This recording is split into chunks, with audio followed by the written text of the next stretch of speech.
Hey everyone. So I got a question about how do you do a smoky eye on very, very fair skin without looking like a raccoon? I guess my first reaction was like, well, I usually don't do that because you look like a raccoon. But then I realized that actually I do kind of have a version of doing that. You just have to adjust the colors that you choose and the products, where you place them. I'm going to go ahead and show you just as a fun, quick tutorial today how to do a beautiful smoky eye on very, very fair skin that looks, I wouldn't say natural because it's a smoky eye, but it's very flattering and very, very beautiful and will actually make your eyes sparkle and look more beautiful rather than make them look like little black holes. If you are interested in that, let's get into it. Most of the things I'm going to use are actually drugstore items. This was one that I really didn't need expensive items for, so that's always a bonus to me. Let's get started. I always like to start with a base. I've already put all of my face makeup on, obviously, and I went ahead and powdered my eyes and put some of this on. I'm going to go ahead and put a little bit more on. This is just the AOA Summer Eyeshadow. Yes, I do. I use this pretty much as the base of all of my looks. And I did put a little bit of mascara on, but that is just because I was driving my kids to school earlier. So I didn't want to look like I had absolutely nothing on. Okay, so that's all we do. We just get that nice light base on. And honestly, half the time this gets covered up, but for me, I think it helps to set a nice blank canvas. I find it distracting when you have a lot of like blue veins and red and purple and just what my normal skin looks like on my eyelids because they're very thin and see-through. Okay, so this is one of my absolute favorite drugstore palettes, the Always Naked from Wet n Wild. This one is it's just good. I mean, I'm going with a bit of a warmer look today just for fun. And here's how I always decide what I'm going to use as my crease or my base colors. I just sit back and I look in my mirror and I see what matches. So for me today, it's going to be this. That matches my shirt. So I don't know. It's one of those things that I just assume other people do, but I was thinking about it and maybe you don't, because I've had people ask like, how do you choose your colors and how do you get everything to match? Well, I mean, like that. Sometimes it's just as simple as that. So I'm just gonna go ahead and put that in the crease.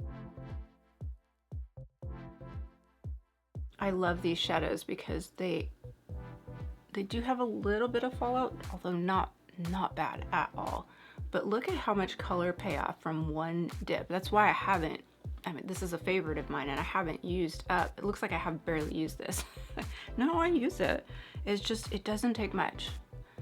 These are really, really high quality shadows, especially for, I think this is $10 now, but when I bought it, it was $6. So inflation. All right. Okay, so there we go. Both sides even. I think it looks pretty good. Now, I really like to go with something a little darker on the outside. What is gonna go? I'm just taking you along with me. This is literally what I do. So we could go this way, but I think that's gonna be a little bright. I am leaning towards this, but this is got a lot of red undertones, and these are really a lot more chocolatey, a little more neutral to cool almost, but when I can't decide, this is also what I'll do. So I'll actually hold up.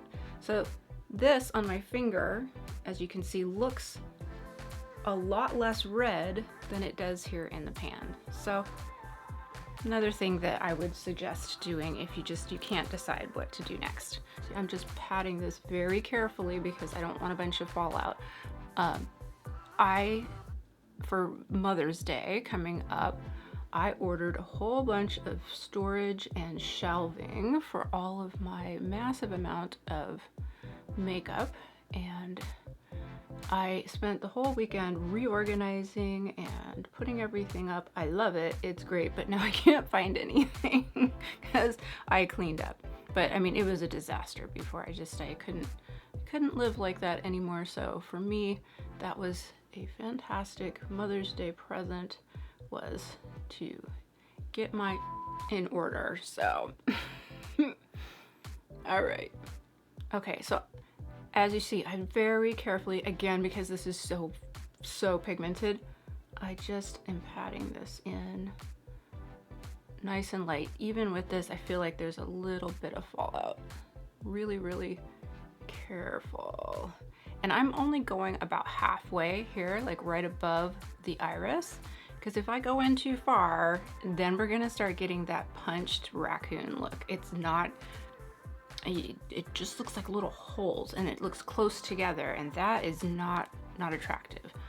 We want everything to be on the outsides here, so we can do the darkness, but it's gotta kind of go in this way, and it's gotta sort of look like it's meeting up with the tail end of our eyebrows for that nice lifted look, instead of the punched raccoon look, which I don't think any of us really are interested in.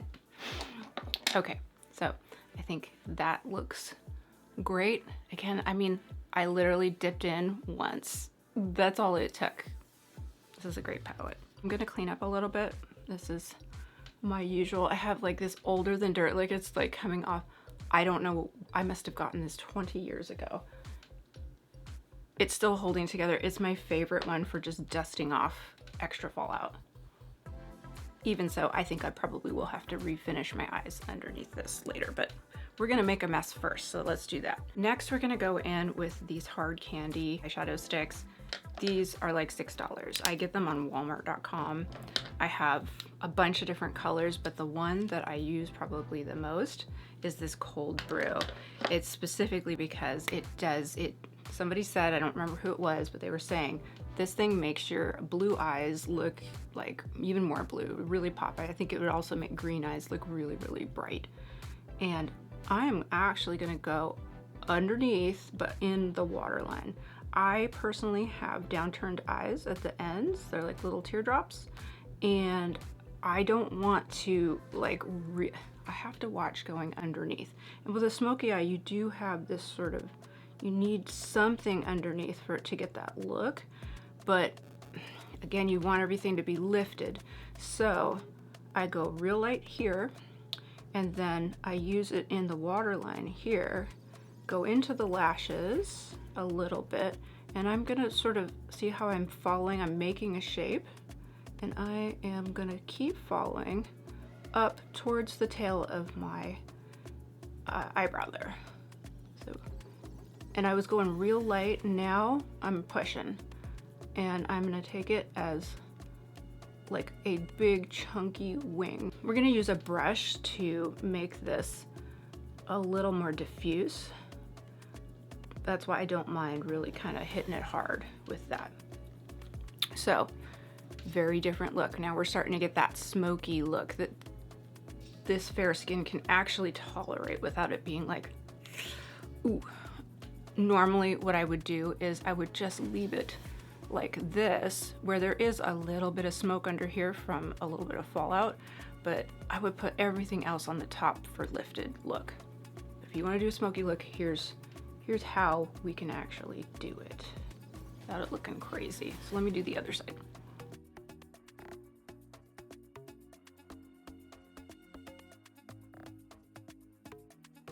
And don't be afraid if you mess this up, like you go a little too low, like I feel like this might be just a little too low. We'll clean that up when we're done.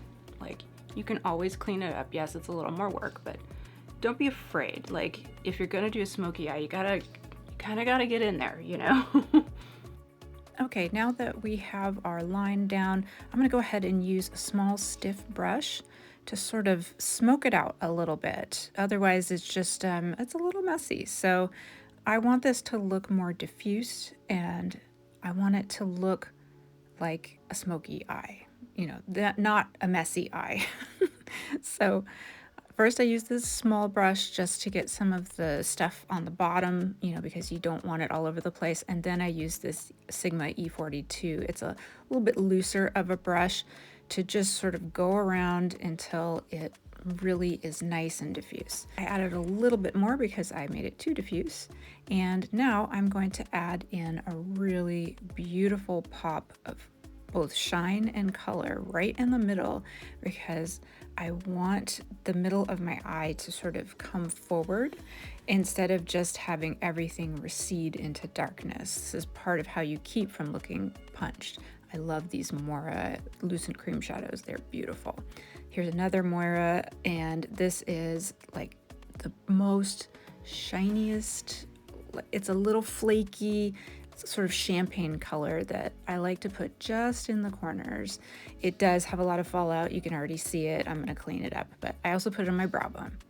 Okay, next, I do need to add a little bit of darkness so that it doesn't read so heavy just on the bottom. I'm using another Moira product. This is their double-ended gel liner and liquid liner. I love this thing. It is so handy. I like both sides.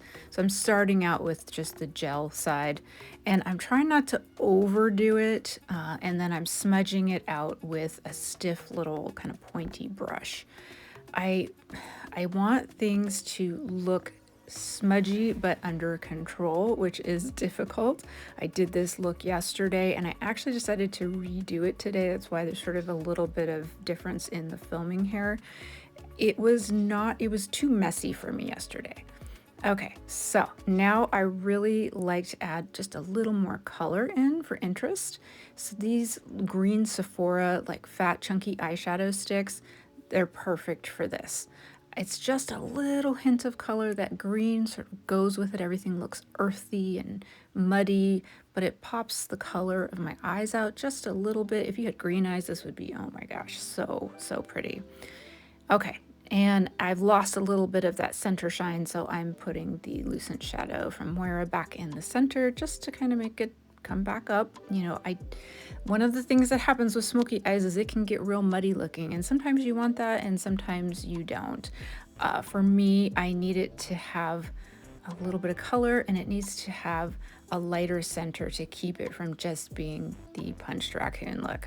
All right, so now we're gonna add a little bit more dark. We're using the liquid side of the Moira pen, and I love this thing because it's got a nice pointy end on it. I'm really trying not to overdo it. I follow the lash line about halfway through, and then before it starts to go down at the end, I actually go up towards the little corner of my eye. I really don't want to weigh the eyes down, especially with all this darkness that I'm putting on it. And my eyes naturally do turn down, so I really have to be careful with that personally. Okay, so really trying not to over wing it because then it loses the smoky look. This is sort of what happened to me yesterday. I am going to clean up a little bit though, just to keep that lifted look. Okay, now I feel like I need a little color underneath, so I'm just adding a little bit of the same color as my shirt underneath, very carefully, just patting it in and only on the outside. I'm really not wanting to do anything on the inside of my eyes except for really bright colors. Now this, I love this. I've been using this a lot lately. These are the Finally Have Lashes mascaras from How to Be a Redhead. These are fantastic for all, they have 3 different colors, so they kind of hit all the different sorts of redheads. Right now I want this warm sort of glowy color to offset some of the darkness, and I think this does a great job. I'm only putting it on my bottom lashes. For my upper lashes, I'm using the Huda Beauty One Coat Wow. I really want a deep, dark mascara so that I really get that full dark look around my eyes. Okay, so this is how it looks when you're all done. I think it's very, very beautiful. The version that I did yesterday was definitely sort of a messier, darker version of this. I think I really prefer this one, so that's why I didn't include that footage. This, I think, is a little more wearable, and I think it brings out the color of my eyes. Everything looks very sparkly. I really love this. I love that you can pull off this kind of look without looking overdone, even though you have very, very fair skin. Okay, so here is the final look. hopefully this is something that you can see working for you if you have very, very fair skin. Definitely avoiding the raccoon look. I think it looks really great. It's a little bit much for going to the grocery store, but not so bad that I'm not gonna do it. It's more about making your eyes sparkle and glow, and it brings attention to your eyes instead of turning them into little black holes that are not cute. So hopefully this answers your question, and it seems like something that you feel like you could also do. If you haven't subscribed, I sure would appreciate it if you would give me a like and subscribe, as it really helps my channel to grow, and I am so close to being monetized, and I really appreciate you guys being here. And monetization for me, it's probably only going to be like $5 a month at this point, but I could use whatever help with offsetting the cost of all of the makeup that I buy. Yes, I was buying a lot of makeup before, but not to this extent. I've sort of gone way off the deep end. I'm really enjoying myself. I love talking to you guys, and I love getting into it with the makeup, reviewing it and seeing what other people think, and I love trying all the new things. So monetization for me just helps offset a little bit of those costs. So that said, I really appreciate you guys being here, and if you could give me a like and subscribe, that would super help me continue to have a little bit of income so that I can actually offset some of these costs. Okay, well, I hope you are having a wonderful day, and I will see you guys in the next video.